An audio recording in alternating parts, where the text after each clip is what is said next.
आश्रमशाळेत शिकणाऱ्या विद्यार्थिनींच्या सुरक्षिततेची जबाबदारी आदिवासी विकास विभागाची असून विद्यार्थिनींच्या सुरक्षिततेसंदर्भात आदिवासी विकास विभागाचे दुर्लक्ष होत असल्याचा आरोप युवती सेनेच्या जिल्हा प्रमुख मालती वळवी यांनी केला आहे। विद्यार्थिनींच्या सुरक्षिततेच्या संदर्भात योग्य ती काळजी घेत जात नसल्याचा आत्महत्या प्रकरणातील सखोल चौकशी करण्यात यावी अशी मागणी त्यांनी पत्रकार परिषद घेत केली आहे। तर दुसरीकडे या संदर्भात अनेक आदिवासी संघटना आक्रमक झाल्या असून या प्रकरणाच्या CID चौकशीची मागणी आदिवासी सेलचे प्रदेश सचिव रोशन गावित यांनीही केली आहे। शासकीय मुलींची आश्रमशाळा कोटली तालुका जिल्हा नंदुरबार संशयास्पद गळफास चौकशी करून दोषींवर कडक कारवाई होण्यात यावी। आजची जी पत्रकार परिषद जी घेण्यात आलेली नंदुरबार जिल्ह्याच्या ठिकाणी अशा घटना होते, ही कुठेतरी नंदुरबार जिल्ह्यामध्ये हादरवून देणारी घटना आहे।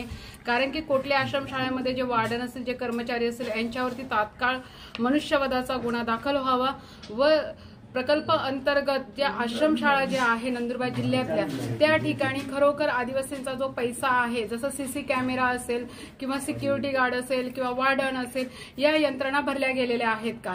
कारण की मध्ये अक्कलकुवा तालुक्यातली घटना झाली, तोरमाळ ठिकाणची घटना झालेली आहे, नवापूर तालुक्यातल्या घटना झाल्या। या घटना अशा होत असतात तर याच्यासाठी सखोल चौकशी होणं गरजेचं आहे आणि समिती गठीत करणं गरजेचं आहे। यासाठी महिला आयोग, जिल्हा अधिकारी, पोलीस डिपार्टमेंट यांना आम्ही निवेदन दिलेले आहे आणि या निवेदनास्पद कुठेतरी आम्हाला न्याय मिळावा।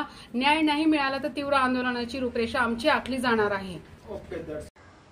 सलाउद्दीन लोहार, फास्ट 24, शहादा, नंदुरबार।